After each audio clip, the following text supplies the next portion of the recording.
the rise of the populists created a dilemma for the Southern elite.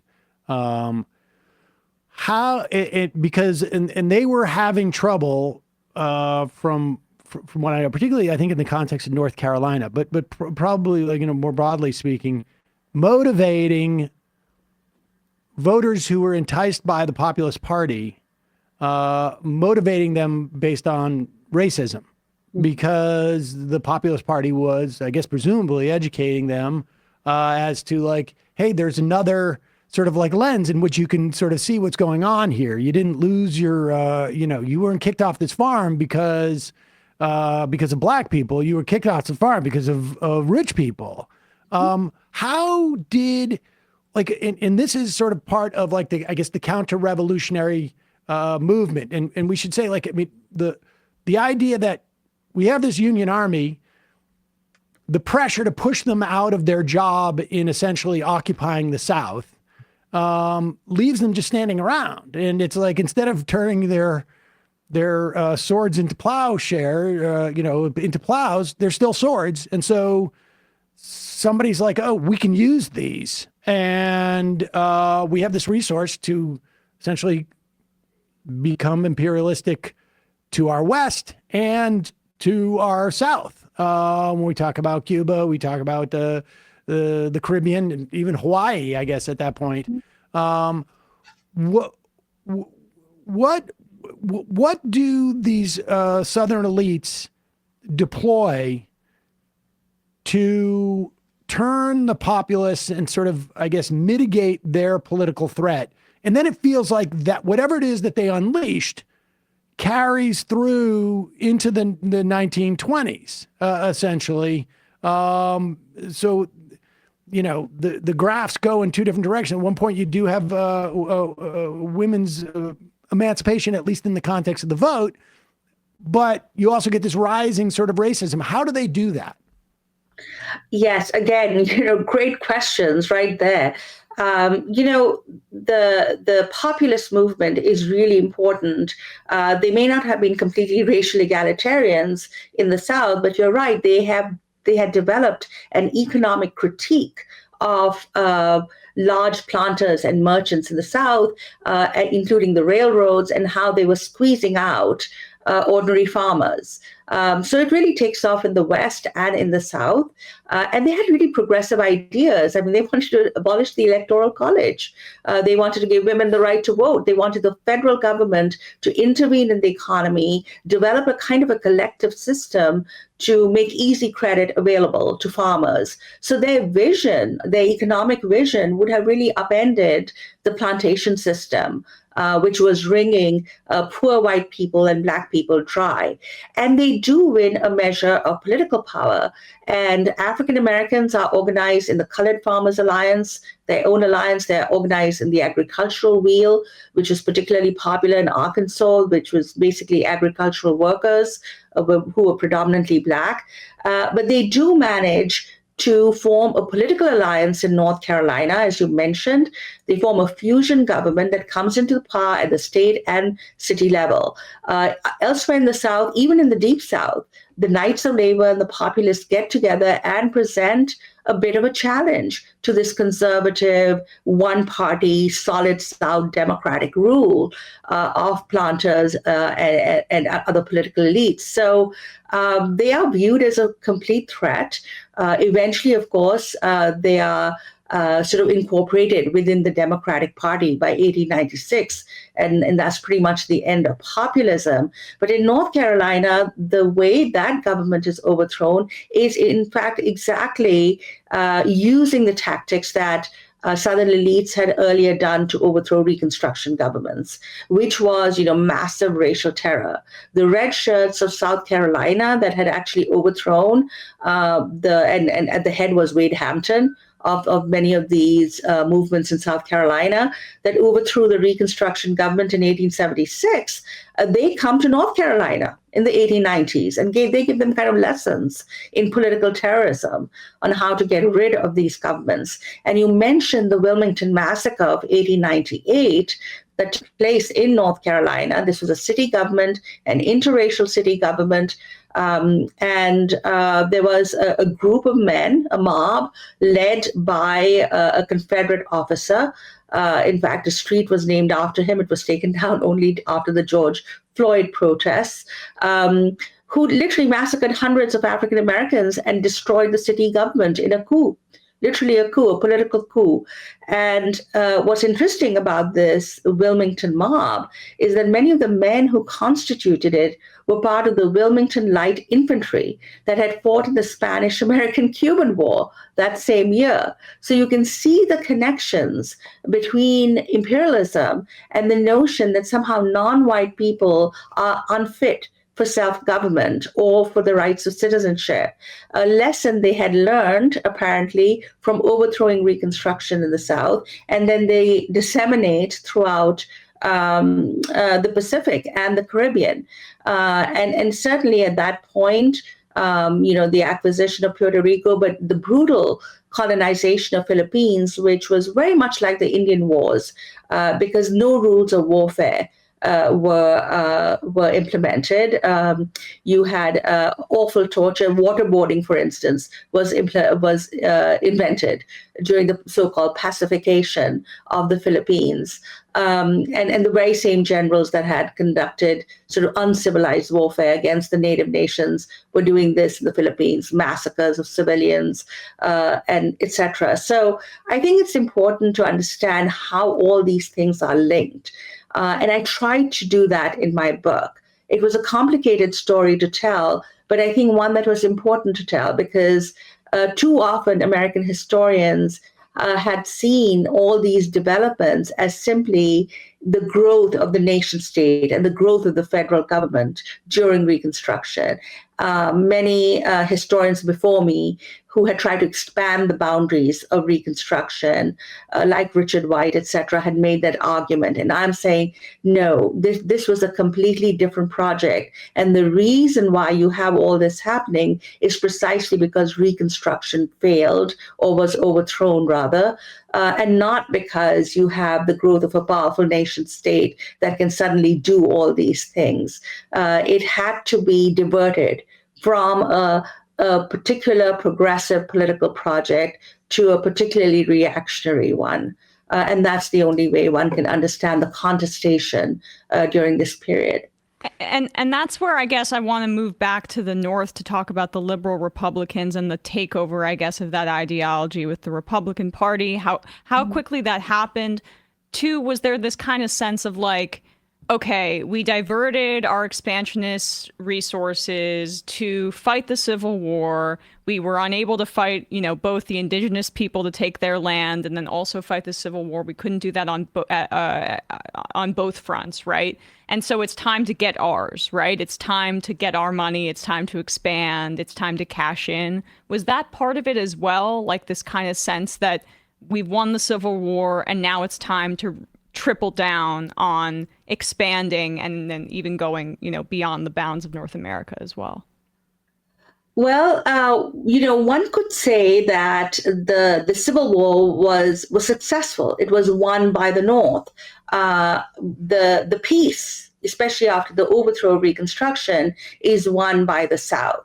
So the liberal Republicans do take over the party already with the 1876 presidential elections.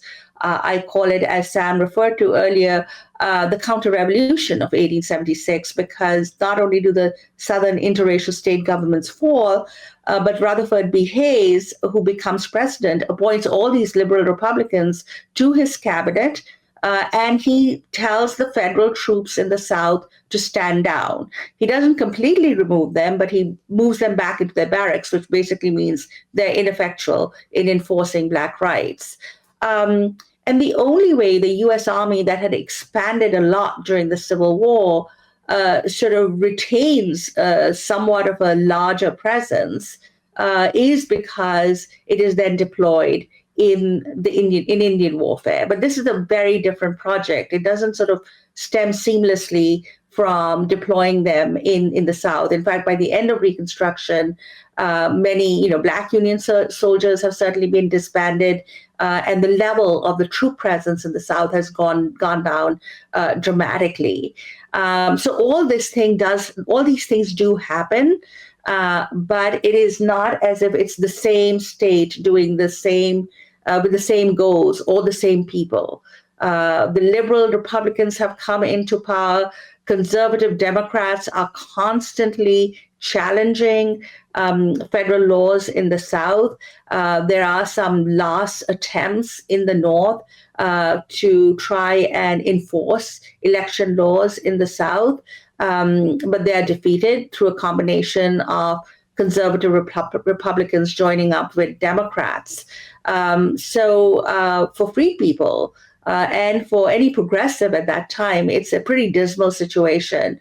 On the one hand, you have a Republican Party that has completely, left its progressive origins. And on the other hand, you have this kind of states' rights, anti-government, anti-public school systems, anti-any progressive legislation for labor, women, or Black people, highly racist party in the Democratic Party. And it's not until the progressive era that the Democratic Party starts changing and the Republican Party completely gives up on Black rights. And we get our modern political party system of today, which is cemented during the civil rights movement, eventually with the Dixiecrats leaving the Democratic Party. So I don't think that it is simply a natural result of the growth of the state, because conservatives, especially within the Democratic Party, remain huge critics of what they call big government, even then. And so we can trace the roots of many of our political traditions in terms of modern liberalism and conservatism, precisely to the politics of Reconstruction and its aftermath.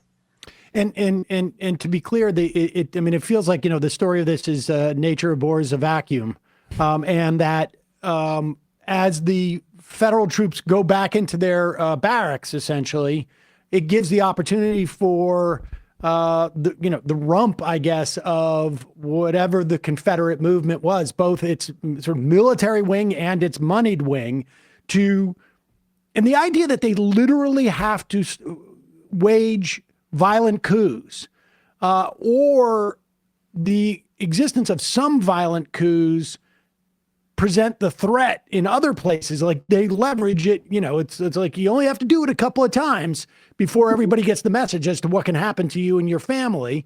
That energy that is associated there both essentially eliminates the memory of what has taken place there. On Monday, we had Black politicians here. On Friday, we don't. And by the following Monday, we never did. And that energy is where we end up moving into the first couple of decades of the 20th century, where there's this like triumphant, violent racism. And by 1920 or so, we've got 6 million. We've got literally 6-7% card-carrying members of the KKK in this country. Absolutely.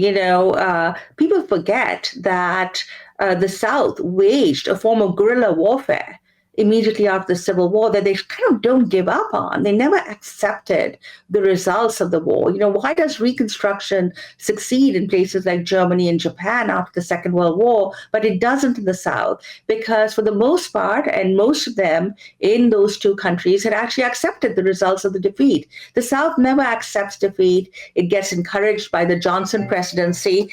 So we can actually see that in the South, many of these ex-Confederate generals, like Nathan Bedford Forrest, who was a slave trader before the war and had, massacred Black Union Army soldiers during the war, joined the Ku Klux Klan. John Gordon, George Gordon, they're Confederate soldiers and generals who have joined the Ku Klux Klan, the White Liners, the Red Shirts, and who are waging this sort of targeted political warfare against not just Black people, but against white Republican office holders. I mean, they kill a congressman in Arkansas. They kill, like, they're targeted political assassinations. The red shirts are a lot like the brown shirts and black shirts of fascism. They're going around killing voters, but also sheriffs and officers and state senators and house. So they are trying to send a message. And the killing is gruesome and violent. I describe some of them in some detail in my book because I think we need to know how barbaric this kind of violence was. They want to send a message. They want to terrorize people into submission. And to a large part, they managed to overthrow Reconstruction simply because once those enforcement acts that were passed by Grant and Congress in his first administration, you could call them the first federal hate crime laws. In fact, people evoked them after the January 6th insurrection. People said, well, we have these enforcement acts in the books that we can still use from the Reconstruction era. Those are not being enforced in the South anymore. The political will isn't there. The federal government is undertaking other projects. And it comes at a period of what I call a thermidor, a general reaction, a conservative backlash to the achievements of Reconstruction in every respect. Women's suffrage falters. You have these wars of empire.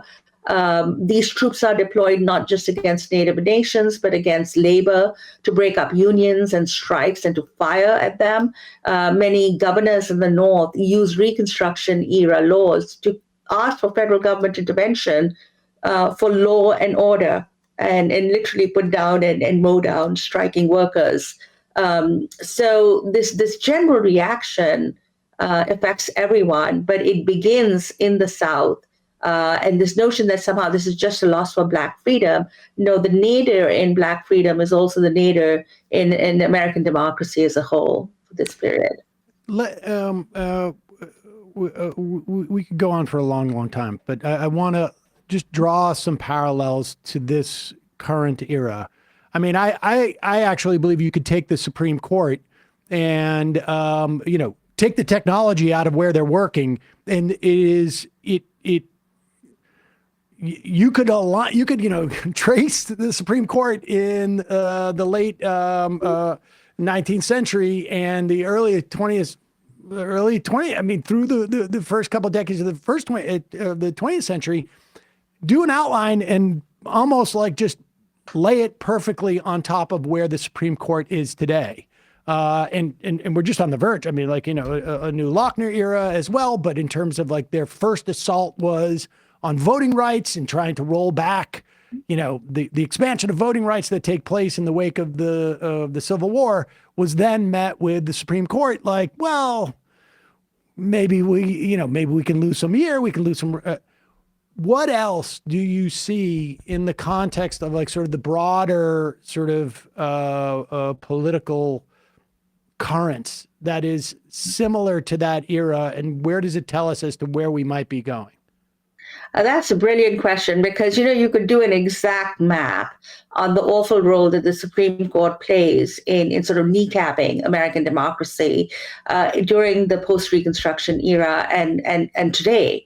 There's kind of an exact match there, unfortunately. It seems the Supreme Court, the Warren Court that was liberal, that tried to enforce Reconstruction era amendments and laws and was called activist for doing that, has been a brief blip in the history of the Supreme Court. On the whole, it has acted against American democracy and overreached, massive judicial overreach. You see this during Reconstruction, starting with the Cruikshank decision in 1876, where they refused to indict or let the perpetrators of a massacre, the Colfax massacre in Louisiana, go scot-free. And in fact, one of the members of the White League of Louisiana becomes a justice of the Supreme Court in 1894, plays a part in a vociferous defense of the 1896 Plessy decision that instituted Jim Crow, and also the disfranchisement of Black men in Williams versus Mississippi in 1898. And then this guy goes on during the Lochner era to become the Chief Justice of the Supreme Court.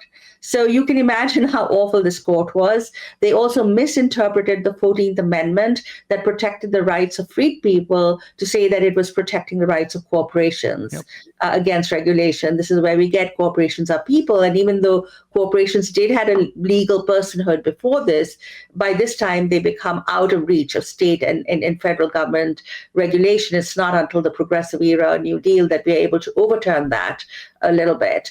The Supreme Court today has acted in a similar manner. You can begin with Bush v. Gore, but you can also see recently in Shelby County versus Holder, 2013, the gutting of the Voting Rights Act of 1965, which in its title says that it is simply enforcing the 15th Amendment to the U.S. Constitution, which is a Reconstruction era amendment. So the Supreme Court today, despite in refusing to even implement the 14th Amendment, which has a clear bar on anyone who has committed insurrection against the government of the United States after taking an oath of office to uphold the U.S. Constitution, they've gotten rid of that too. And you can only run for office after committing insurrection if you are pardoned by 2/3 of Congress, which many ex-Confederates were. But now we don't even, that is not implemented anymore. There's so many parts of the 14th Amendment that, if implemented today, our democracy would be more secure. For instance, if any state indulged in voter suppression, then they would lose representation in Congress. It was never implemented during the Jim Crow era, but we could implement it today against bad faith attempts to suppress voter turnout and kick people off registration rolls. We are seeing that happen as I speak today. So the Supreme Court, yes, has played a pretty bad role during the Gilded Age era. They got rid of the 1875 Civil Rights Law, which would have outlawed segregation before it was implemented. So there's a whole host of decisions that they make that make it easier for us to have Jim Crow and rapacious capitalism, right, without any checks from the government. So I think the Supreme Court as a whole has played an extremely anti-democratic and conservative role in our history. Maybe with the exception of the Warren Court and some others, it's not been a great history. I mean, it's sort of fascinating because that era of the Warren Court is also, if you look at as far afield as Thomas Piketty and his argument that that era, more or less, in terms of wealth inequality, was also a blip in an otherwise sort of specific trajectory, or not even a trajectory. It's sort of like a stasis. But so lastly, culturally though, in terms of what we're seeing, the political forces, because in many respects, right, it took a while. LBJ said we've lost the South for, a decade. And it really turned out that he,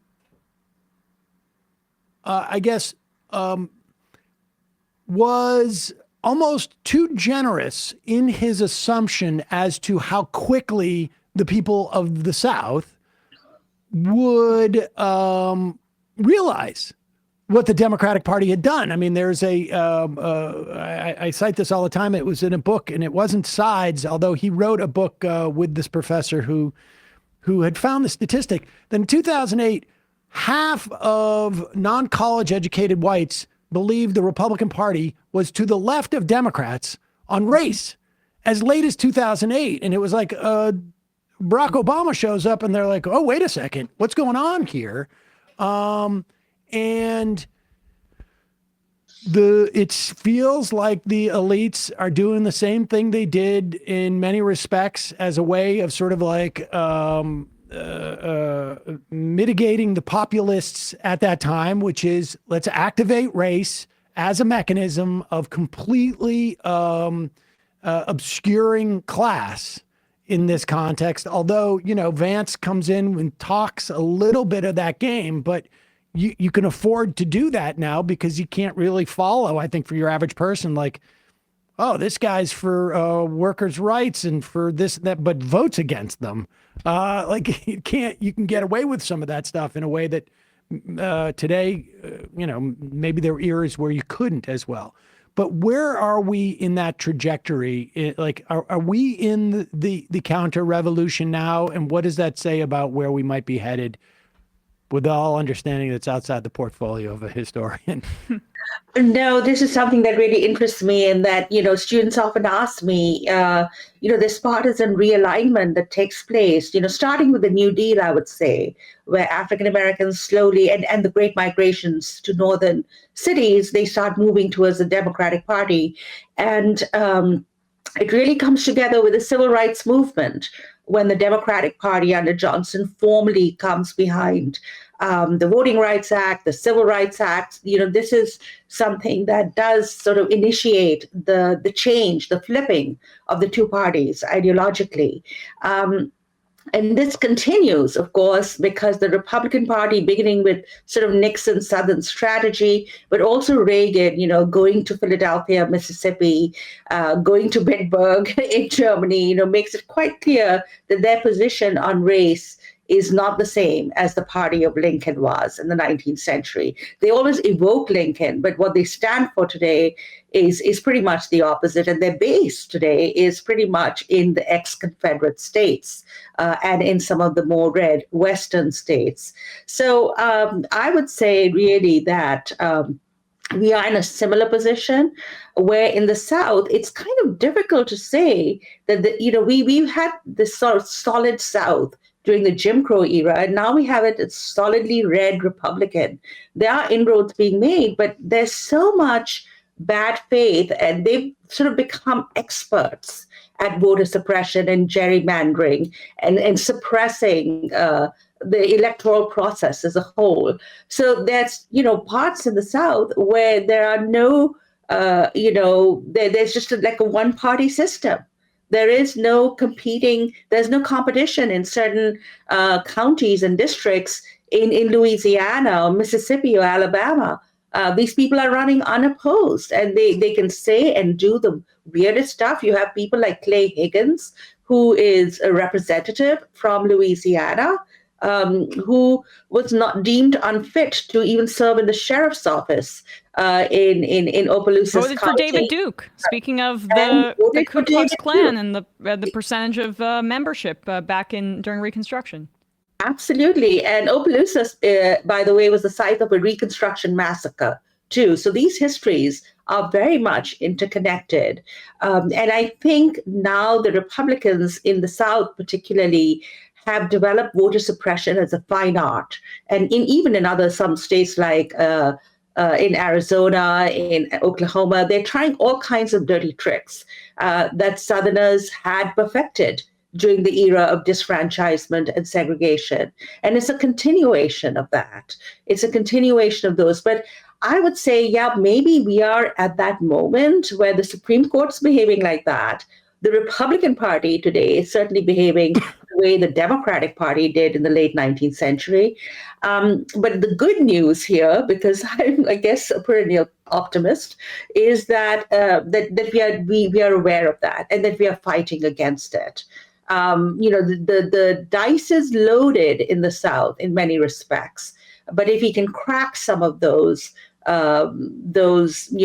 ways of doing business as usual, maybe there's some hope. I mean, every year there's some hope that we would dislodge these people, and then we are sort of disheartened.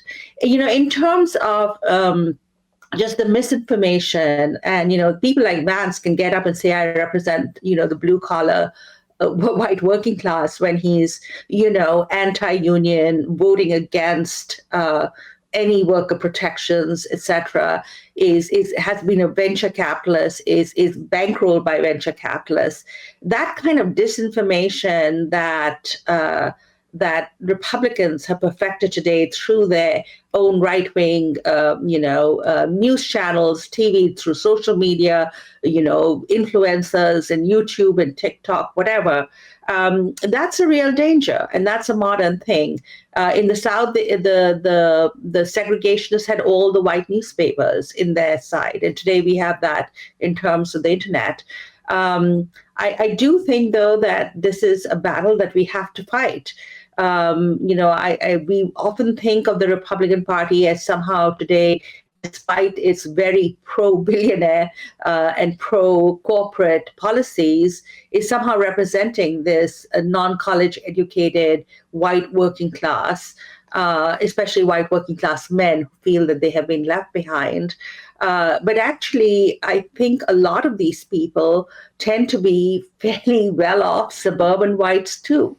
They are, if you see some of these people, they are not particularly suffering that much. A lot of the problem, I think, in US elections is the people who are really suffering have kind of given up hope. They've sort of lost hope and they don't participate.